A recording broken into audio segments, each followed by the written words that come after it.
साथियों नमस्कार। हम लोग देख रहे हैं सीडीपी यानी कि सी टेट और जे टेट या जो भी स्टेट के टेट हैं उससे संबंधित जो प्रकरण हैं, जो सिलेबस हैं, उसके अकॉर्डिंग हम लोग क्लासेस कर रहे हैं और ये क्लासेस नियमित रूप से जारी है।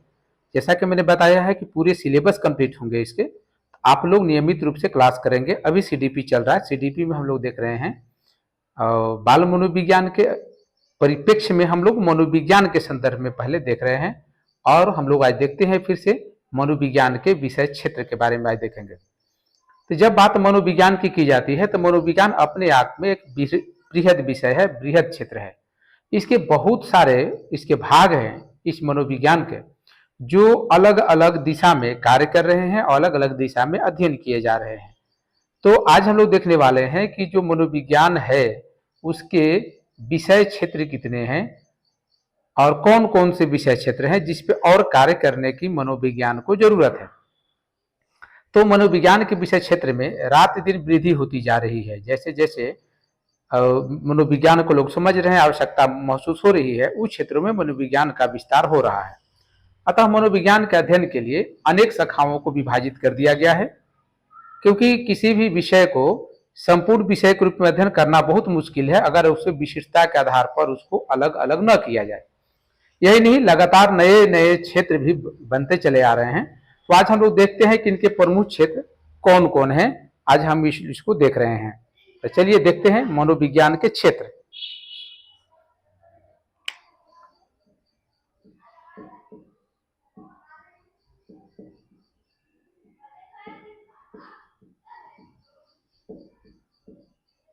मनोविज्ञान के क्षेत्र, तो मनोविज्ञान के क्षेत्र में कौन कौन से आ रहे हैं उसको देखते हैं। पहले आता है सामान्य मनोविज्ञान।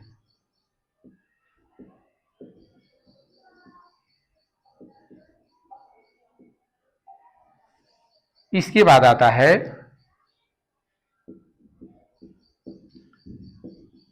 असामान्य मनोविज्ञान।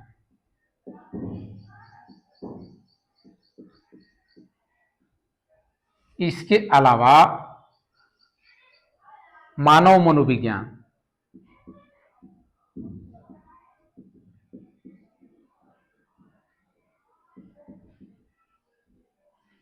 इसके अलावा पशु मनोविज्ञान।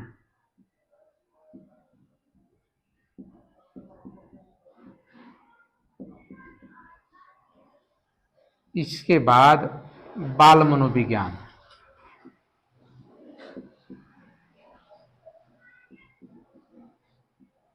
इसके अलावा किशोर मनोविज्ञान।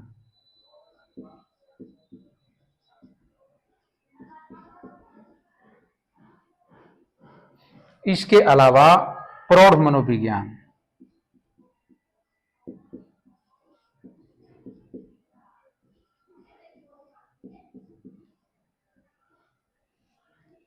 इसके बाद आते हैं वृद्धावस्था का मनोविज्ञान।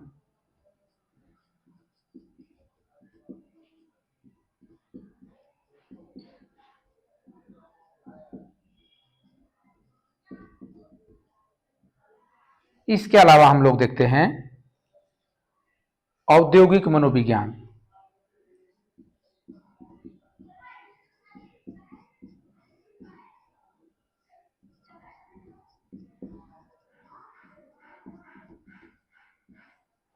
इसके अलावा नैदानिक मनोविज्ञान।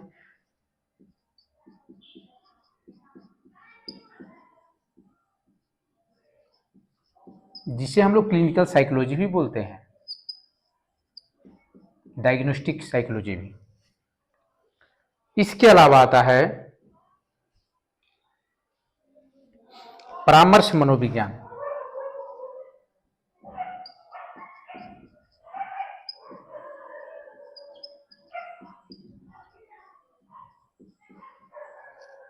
परामर्श मनोविज्ञान।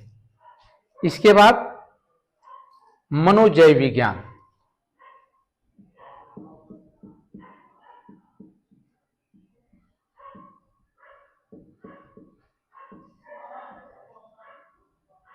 इसके बाद हम लोग देखते हैं आता है व्यक्तित्व मनोविज्ञान।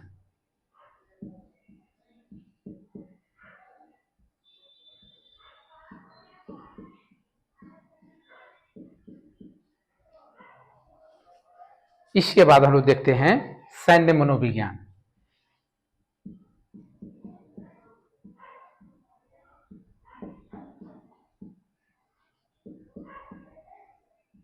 सैन्य मनोविज्ञान। इसके बाद प्रायोगिक मनोविज्ञान।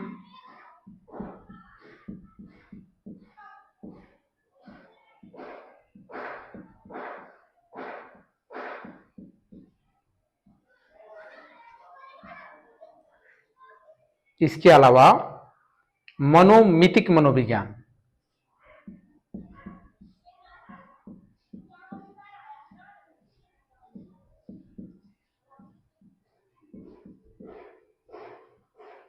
जिसे हम लोग साइकोमेट्रिक भी बोलते हैं। साइकोमेट्रिक।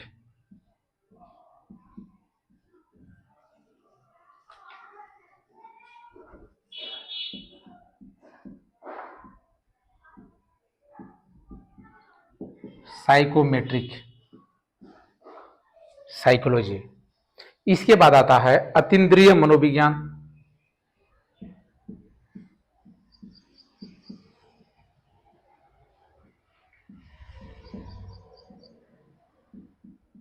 जिसे हम लोग पारासाइकोलॉजी बोलते हैं।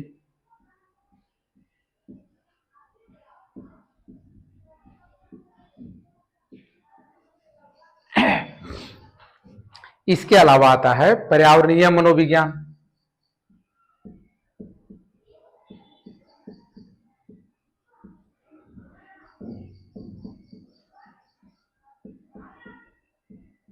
ये काफी लेटेस्ट है पर्यावरणीय मनोविज्ञान। इसके बाद स्वास्थ्य मनोविज्ञान।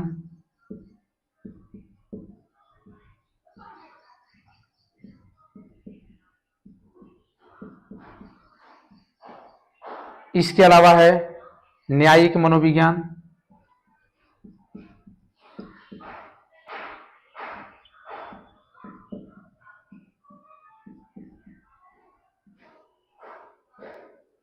इसके अलावा खेलकूद मनोविज्ञान।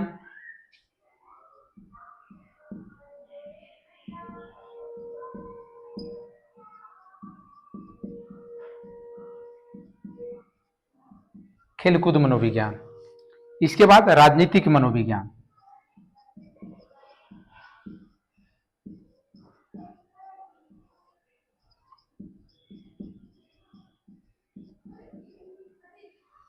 इसके अलावा शिक्षा मनोविज्ञान।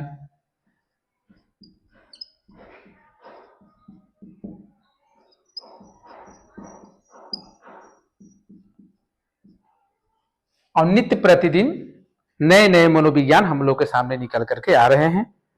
यह एक अलग विषय के रूप में कार्य कर रहे हैं और मनोविज्ञान उस क्षेत्र में बेहतर कार्य कर रहा है।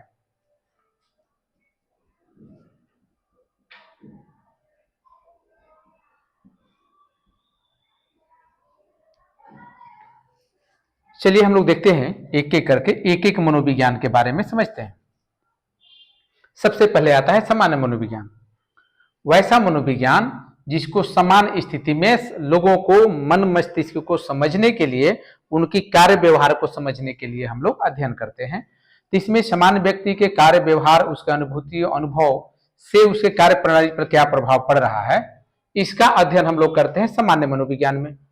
दूसरा है असामान्य मनोविज्ञान। वैसे व्यक्ति जो असामान्य है, तो जो असामान्य व्यक्ति हैं जिनकी मानसिक क्षमता या सामान्य व्यक्ति से अधिक है या कम है, मानसिक क्षमता के आधार पर उनकी क्रियाएं जो हैं वो अलग तरीके की प्रणालियों के अनुसार दिखती हैं, तो उसके हम लोग असामान्य मनोविज्ञान देखते हैं। जिसमें आपको विक्षिप्त मानव के बात भी कर सकते हैं, जिसको मनोविक्षिप्त जो व्यक्ति है, जिसको हम लोग कहते हैं कि मानसिक रूप से ठीक नहीं है, उनका अध्ययन हम लोग असामान्य मनोविज्ञान के अंदर करते हैं। उसी में उनकी समस्याओं का अध्ययन करते हैं और उसी में हम उनको समाधान देने की चेष्टा करते हैं। इसके अलावा होता है मानव मनोविज्ञान। मानव मनोविज्ञान में होता है कि जो मानव है वह कैसा कार्य कर रहा है, कैसा सोच रहा है, कैसा समझ रहा है, इसे हम लोग मानव के मनोविज्ञान को समझते हैं, या मानव पीढ़ी दर पीढ़ी उसमें कैसे विकास हुआ, इसको हम लोग समझते हैं मानव विज्ञान मनोविज्ञान के अंतर्गत। इसके अलावा हम लोग देखते हैं पशु मनोविज्ञान। हम लोग देखते हैं कि अभी के समय में या पहले से भी आप देख रहे हैं कि पशुओं पे बहुत सारे शोध हो रहे हैं, पशुओं पे बहुत सारे कार्य हो रहे हैं, पशुओं को प्रशिक्षित किया जा रहा है, उनके माध्यम से कार्य लिए जा रहे हैं, जिसमें आप देखते हैं स्क्वाड डॉग का नाम आपने सुना होगा। स्क्वाड डॉग, स्क्वाड डॉग क्या होता है? वह एक ऐसा पशु है, कुत्ता है, जो आर्मी में या पुलिस विभाग में अपराध पे नियंत्रण के लिए, अपराध में पकड़ने के लिए इस क्षेत्र में वो काम कर रहा होता है। तो इस प्रकार से इसके बाद आप देखते हैं कि पशुओं को सर्कस वगैरह में जो देखते हैं उनके कार्य करने के तरीके, उसे आप पशु मनोविज्ञान के तहत ही देखते हैं। इसके अलावा आता है बाल मनोविज्ञान। बाल मनोविज्ञान में क्या हम लोग देखते हैं कि एक बालक है, वो कैसे सोचता है, कैसे करता है, कैसे खुश होता है, क्यों रोता है, गुस्सा कैसे करता है, वो सीखता कैसे है, सीखने में उसको प्रभावित कैसे करते हैं, और वो सीखता है तो उसको मोटिवेशन कैसे मिलेगा, और वो बेहतर और सीखना कैसे कर सकता है, तो इसको हम लोग देखते हैं बाल मनोविज्ञान में। किशोर मनोविज्ञान, किशोरावस्था एक ऐसी अवस्था है जिसे हम लोग तूफान की अवस्था मानते हैं, एकाएक परिवर्तन की अवस्था मानते हैं, जिसे मानते हैं कि यह एक ऐसी अवस्था है जिसमें बहुत सारी विसंगतियां होती हैं, क्योंकि एक तरफ वो बाल्यावस्था से निकलता है और उसके बाद की जो अवस्था है, जो युवा अवस्था है, और दोनों के बीच में वो एक संघर्ष से जूझ रहा होता है, तो यह किशोर मनोविज्ञान के अंतर्गत आता है।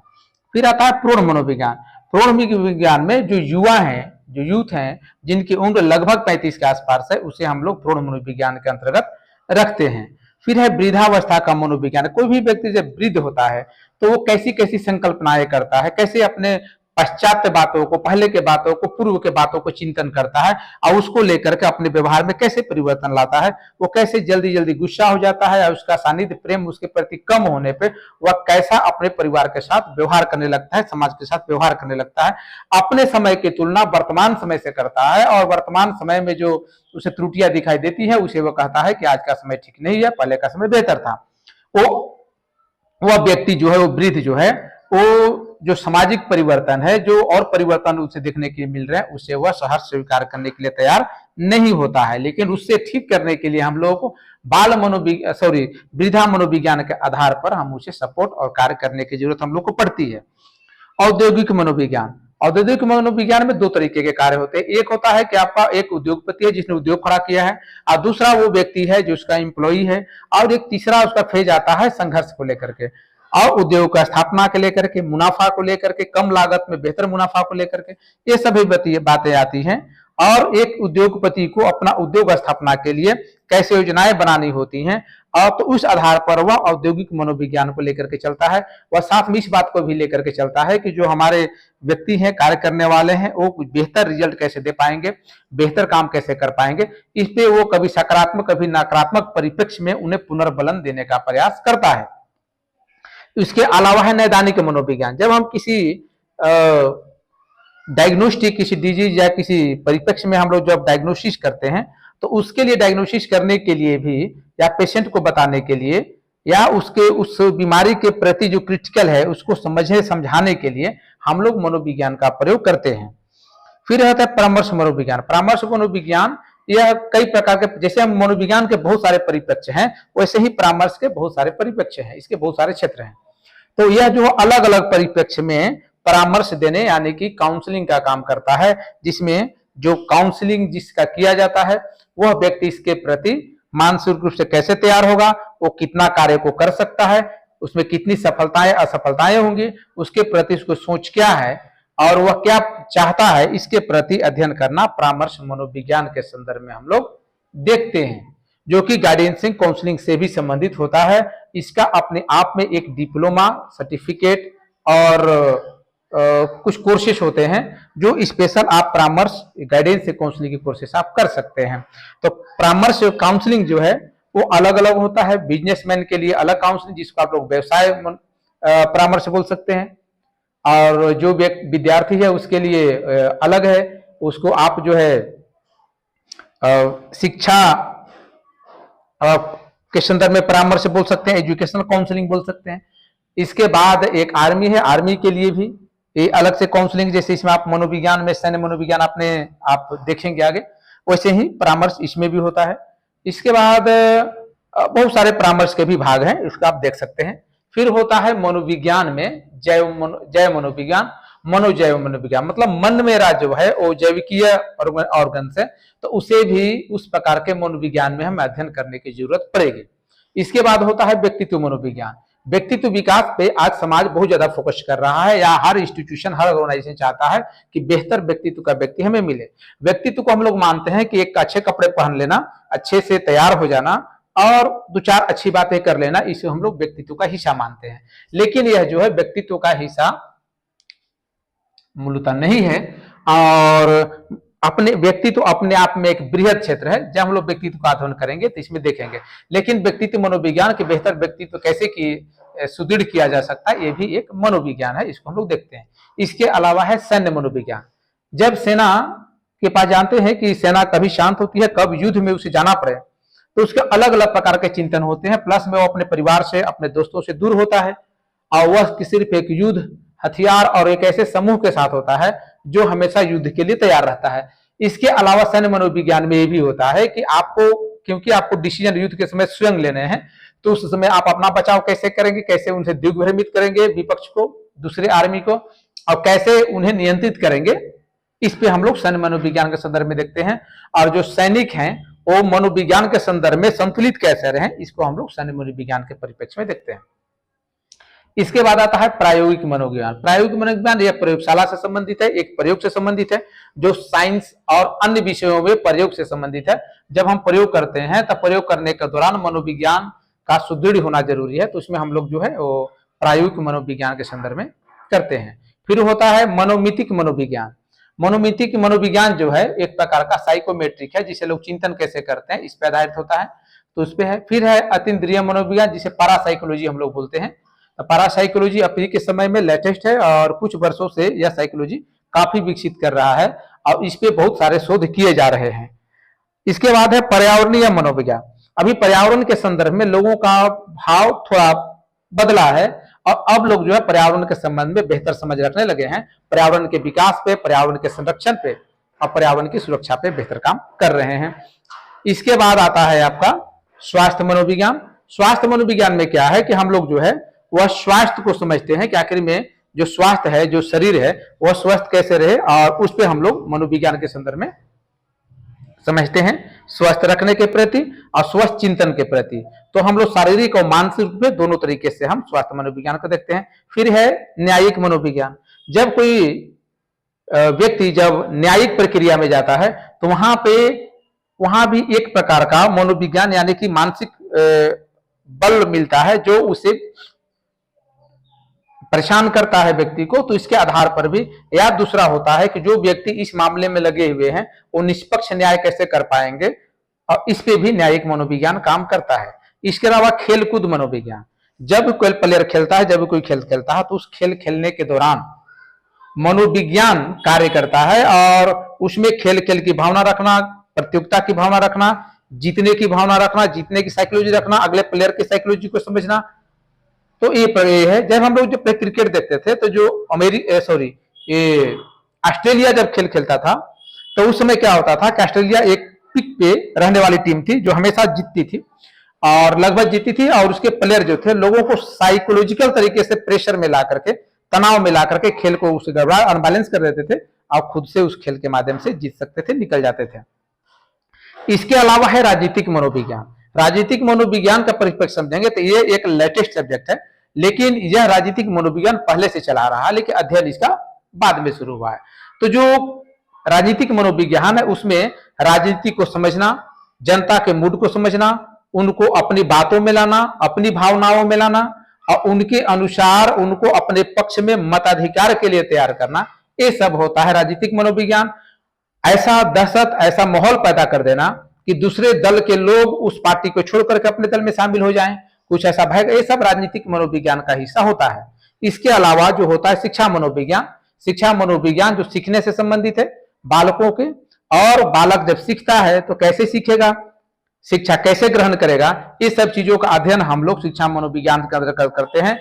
ये तो शिक्षा मनोविज्ञान की अगर हम लोग बात करते हैं तो उसमें हम लोग बाल मनोविज्ञान का भी अध्ययन करते हैं, हेरिटेज एनवायरमेंट का भी अध्ययन करते हैं, अभिप्रेरण का भी अध्ययन करते हैं, और उसके अलावा हम लोग अधिगम का भी अध्ययन करते हैं, अधिगम शिक्षण का भी अध्ययन करते हैं।